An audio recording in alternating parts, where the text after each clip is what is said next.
कहते हैं अगर किसी इंसान के दिल में प्यार हो तो वह किसी को भी अपना बना लेता है। और आज की कहानी भी कुछ ऐसी ही है, जहां दुनिया का सबसे तेज और खतरनाक जानवर चीता एक छोटे से बच्चे का दोस्त बन जाता है। मूवी की शुरुआत में कुछ शेर एक चीते का पीछा करके उसे मार देते हैं। उस चीते के कुछ बच्चे भी होते हैं जो अब अनाथ हो जाते हैं। उन्हीं में से एक छोटा चीता रात को जंगल की फेंस को पार करके सड़क तक पहुंच जाता है। तभी सामने से एक गाड़ी आती है जिसमें जैन नाम का बच्चा और उसका पापा पीटर होते हैं। वो दोनों उस छोटे चीते को देख लेते हैं और उठा लेते हैं, क्योंकि वो जानते हैं कि अगर उसे छोड़ दिया तो कोई भी गाड़ी उसे कुचल सकती है। इसलिए वो उसे अपने घर ले जाते हैं। लेकिन पीटर का इसे अपने पास रखने का कोई इरादा नहीं होता। कुछ दिनों तक वो बच्चा उनके साथ रहता है और धीरे धीरे उन्हें भी उससे लगाव हो जाता है। फिर वो फैसला करते हैं कि जब तक वो बड़ा नहीं हो जाता तब तक उसे अपने पास रखेंगे। जैन उस छोटे चीते का नाम डूमा रख देता है। वक्त के साथ डूमा बड़ा होने लगता है। एक दिन पीटर अपने बेटे जैन के साथ मोटरसाइकिल पर होता है और डूमा उनका पीछा करता है। डूमा की स्पीड इतनी तेज होती है कि पीटर चाहे जितनी भी तेज मोटरसाइकिल चलाएं, डूमा आगे ही रहता है। कुछ और वक्त गुजरता है और डूमा पूरी तरह से बड़ा हो जाता है। तब पीटर कहते हैं कि अब हमें डूमा को वापस उस जगह छोड़ना होगा जहां से हमने उसे उठाया था, क्योंकि यह उसका असली घर नहीं है। उसका घर जंगल है और वो यहाँ कभी खुश नहीं रहेगा। जैन कहता है कि डूमा अब हमें अपना घर समझने लगा है और वैसे भी चीता तो दुनिया में अब बहुत कम बचे हैं। पीटर एक नक्शा निकालते हैं जिसमें वो एक जगह पर निशान लगाते हैं और कहते हैं कि यह वही जगह है जहाँ से डूमा मिला था। यहाँ डूमा के लिए सब कुछ है, ये जगह उसके लिए जन्नत है। अगर तुम चाहते हो कि डूमा वो जिंदगी जी जिसके लिए वो पैदा हुआ था तो हमें उसे यहीं छोड़ना होगा। जैन अपने पापा की बात समझ जाता है और इस बात के लिए राजी हो जाता है। लेकिन उससे पहले कि वो डूमा को ले जा सके, पीटर की तबीयत खराब हो जाती है और उनकी मौत हो जाती है। पीटर की मौत के बाद जैन की माँ कहती है कि हमें यह जगह लीड्स पर देनी होगी और शहर शिफ्ट होना पड़ेगा जहाँ वह नौकरी करेंगे, क्योंकि इसके अलावा उनके पास कोई दूसरा रास्ता नहीं है। जैन यह सब नहीं चाहता, लेकिन माँ जो कह रही होती है वह ठीक ही कह रही थी। और अब जैन, उसकी मॉम और डूमा तीनों शहर शिफ्ट हो जाते हैं। यहाँ जैन का एडमिशन स्कूल में करवा दिया जाता है। जब जैन की माँ उसे स्कूल से लेने जाती है तो डूमा भी घर से निकलकर उनकी गाड़ी का पीछा करने लगता है और स्कूल तक पहुँच जाता है। जैन डूमा को देख लेता है, लेकिन उसका टीचर उसे क्लास से बाहर जाने नहीं देता। तभी अचानक स्कूल के बाहर शोर मच जाता है, क्योंकि एक बच्चा डूमा को देख लेता है। डूमा भी डर के मारे भागना शुरू कर देता है। जैन डूमा को ढूंढते हुए वॉशरूम तक पहुँच जाता है, जहाँ कुछ बच्चे उसे परेशान कर रहे होते हैं। वहीं डूमा भी होता है। जैसे ही डूमा बाहर आता है, बच्चे उसे देख के डर जाते हैं और वहाँ से भाग जाते हैं। उनके गिरे हुए पैसे जैन उठा लेता है। अब जैन और ड्यूमा वहाँ से भाग जाते हैं, क्योंकि उनके पीछे स्कूल के सिक्योरिटी गार्ड्स होते हैं जो ड्यूमा को पकड़ना चाहते हैं। दोनों भागते भागते शहर के बाहर निकल जाते हैं। जैन अब समझ चुका था कि अगर वो घर गया तो पकड़ लिया जाएगा, इसलिए वो फैसला करता है कि जो उसने और उसके पापा ने डिसाइड किया था ड्यूमा को उसी जगह छोड़ना, उसे अब वो खुद पूरा करेगा। वो अपने पापा की मोटरसाइकिल निकालता है, ड्यूमा को उस पर बिठाता है और घर से निकल जाता है। गैरेज में अपनी माँ के लिए एक चिट्ठी लिखकर छोड़ देता है, मैं ड्यूमा को छोड़ के वापस आ जाऊंगा। अब ये दोनों एक ऐसे सफर पर निकल पड़ते हैं जो बहुत ही मुश्किल होता है। काफी दूर जाने के बाद जैन एक नक्शा देखता है, वही नक्शा जिसमें उसके पापा ने ड्यूमा को छोड़ने वाली जगह पर निशान लगाया था। उसे समझ आता है कि अभी भी काफी लंबा सफर बाकी है।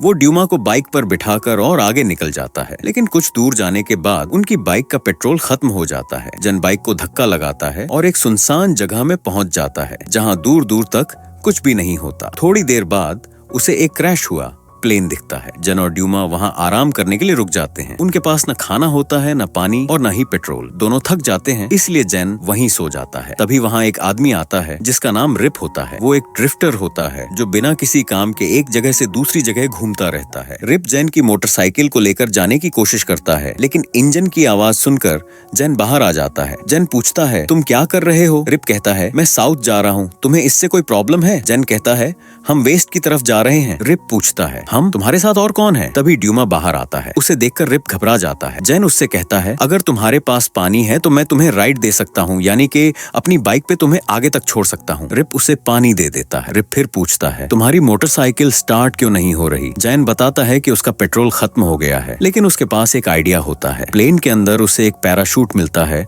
जिसे वो बाइक के आगे लगा देता है। जब हवा पैराशूट के अंदर भरती है तो वो बाइक को खींचना शुरू कर देता है और अब उनकी बाइक एक सेल बोर्ड बन जाती है। ये सब उसने अपने पापा से सीखा था। इस तरीके से वो दोनों अपना लंबा सफर जारी रखते हैं। जब आगे जाकर झाड़ियां शुरू हो जाती हैं, तो उन्हें मजबूरी में अपनी बाइक वहीं छोड़नी पड़ती है। ये तीनों बहुत ही प्यासे होते हैं। रिप कहता है कि मैं पानी का कुछ इंतजाम करता हूँ। वो एक जगह देखकर खोदना शुरू कर देता है और काफी गहरा गड्ढा खोदने के बाद आखिरकार वहां से पानी निकल आता है। ये पानी पीकर तीनों अपनी प्यास बुझा लेते हैं, लेकिन अब ये भूखे भी होते हैं। तभी उन्हें एक शुतुरमुर्ग दिखता है। जैन चाहता था कि ड्यूमा जंगल के कानून सीख ले, ताकि जब वो उसे छोड़ दे तो वो अपने लिए खुद कुछ कर सके। इसलिए वो ड्यूमा को शुतुरमुर्ग के पीछे दौड़ाता है। लेकिन ड्यूमा ने आज से पहले कभी किसी का शिकार नहीं किया था, इसलिए वो शुतुरमुर्ग को नहीं पकड़ पाता। लेकिन ड्यूमा शुतुरमुर्ग के अंडे ढूंढ लेता है, जिसे पकाकर ये लोग अपनी भूख मिटा लेते हैं। उसके बाद जैन रिप को बताता है कि वो कहाँ जाना चाहता है।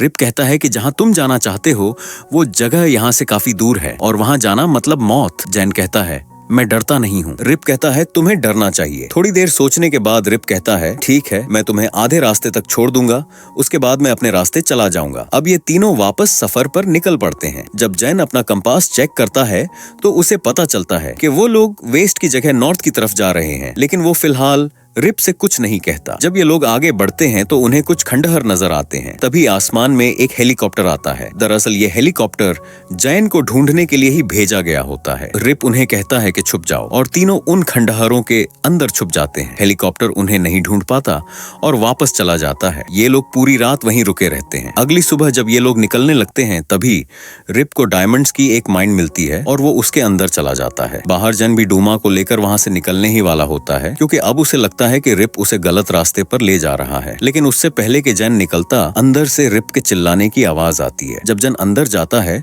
तो देखता है कि रिप पूरी तरह से मिट्टी के अंदर धंसा हुआ है। जैन उसके मुंह के ऊपर से मिट्टी हटा देता है, लेकिन उसे पूरी तरह से बाहर नहीं निकालता। वो कहता है अगर मैंने तुम्हें पूरी तरह से बाहर निकाला तो तुम मुझे जबरदस्ती वापस शहर ले जाओगे और तुम हमें शहर ले जाकर इनाम लेना चाहते हो और ड्यूमा को बेचना चाहते हो। अब जैन ड्यूमा को अकेले लेकर वेस्ट की तरफ निकल पड़ता है। सफर करते करते वो दोनों एक नदी के किनारे पहुंच जाते हैं। जैन डिसाइड करता है कि अब वो इस नदी को पार करेगा। वो लकड़ी की एक राफ्टलेट बनाता है और दोनों उस पर बैठ जाते हैं। इस राफ्ट पर बैठकर वो पानी में सफर करते हैं। आगे जाकर ये नदी एक झरने में बदल जाती है और दोनों उस झरने में गिर जाते हैं। लेकिन खुशी की बात ये होती है कि दोनों की जान बच जाती है। अब ये दोनों जंगल के बीचों बीच होते हैं और अब भी भूखे होते हैं। वहाँ पर बहुत सारी जंगली भैंसें भी होती हैं। ड्यूमा उनका शिकार करने की कोशिश करता है, लेकिन वो इतनी बड़ी भैंसों का शिकार नहीं कर सकता, क्योंकि उसे शिकार करना आता ही नहीं। वो भैंसें उन्हें वहां से भगा देती हैं। यहाँ पर ड्यूमा और जैन एक दूसरे से अलग हो जाते हैं। हालांकि जैन उसे ढूंढने की बहुत कोशिश करता है, लेकिन ड्यूमा उसे कहीं भी नहीं मिलता, क्योंकि वो इंसानों के लगाए गए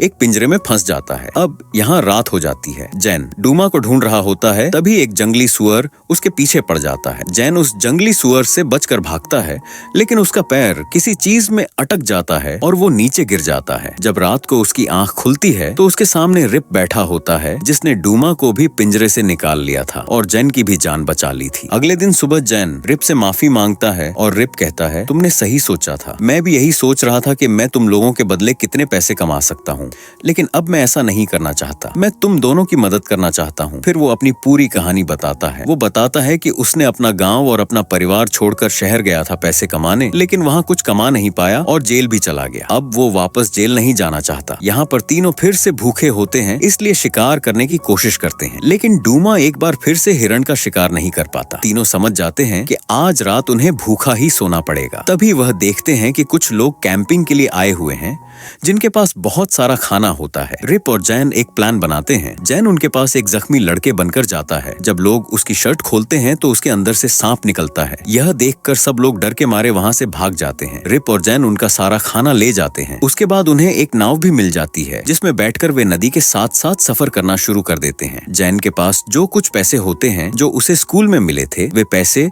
वह रिप को देना चाहता है। रिप पहले मना करता है, लेकिन जैन के जबरदस्ती करने पर रिप पैसे ले लेता है। रिप के पास भी कुछ हीरे होते हैं जो उसने उस खान से निकाले थे जहां वह कभी फंसा था, और वह एक डायमंड जैन को भी दे देता है ताकि वह उसे हमेशा याद रख सके। अब वे नाव का सफर पूरा करने के बाद पश्चिम की तरफ चलना शुरू कर देते हैं। रिप उस जगह को जानता था क्योंकि उसका गाँव वहाँ से ज्यादा दूर नहीं था। रात होने पर वे एक गुफा में रुकते हैं। रिप कहता है, मेरे दादा मुझे यहाँ लाया करते थे, लेकिन अब लोग यहाँ नहीं आते। जैन रिप को बताता है कि कुछ दिन पहले उसके पिता की मौत हो गई थी। वे अचानक से गायब हो गए थे हमेशा के लिए।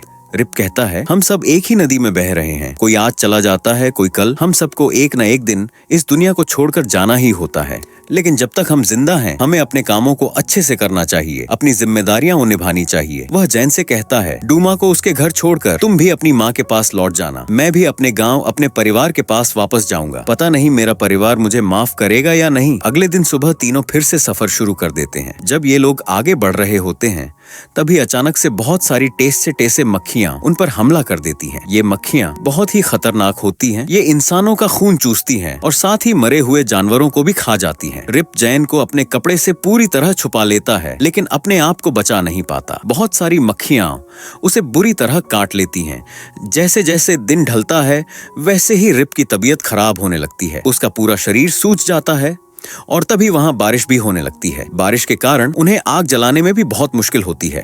इस सब को देखकर जैन समझ जाता है कि अगर वह रिप के लिए मदद नहीं लाया तो रिप जिंदा नहीं बचेगा। इसलिए वह डूमा से कहता है, तुम्हें यहाँ रुकना होगा, और फिर वह अकेला ही गांव की तरफ निकल पड़ता है। गांव पहुंचने के बाद वह मदद लाता है, लेकिन रिप का चेहरा पूरी तरह सूझा हुआ होता है। इस वजह से कोई भी उसे पहचान नहीं पाता। गांव लाने के बाद रिप के चेहरे पर एक लेप लगा दिया जाता है, जिससे एक मास्क बन जाता है। अगले दिन सुबह जब वह मास्क हटाया जाता है तो सब देखते हैं कि वह रिप ही है। उसके बाद उसके पूरे परिवार को बुलाया जाता है। रिप अपने दोनों बच्चों से, अपनी पत्नी से और अपनी माँ से मिलता है। पूरा परिवार रिप को वापस पाकर बहुत खुश होता है। रिप जैन को भी अपने परिवार से मिलवाता है। अगली सुबह जब जैन बाहर जाता है तो डूमा आसपास कहीं भी नहीं होता। जब वह उसे ढूंढता हुआ काफी आगे तक चला जाता है, तब वह देखता है कि डूमा एक दूसरे चीता के साथ खेल रहा होता है। दोनों आपस में दोस्ती से खेल रहे होते हैं। फिर वे दोनों मिलकर एक हिरण का शिकार भी करते हैं। इसका मतलब यह था कि डूमा असल में इसी जंगल से संबंधित था। शायद जिस चीते के साथ वह था, वह उसका खोया हुआ भाई भी हो सकता है। तभी जैन को अपने पिता की एक बात याद आती है,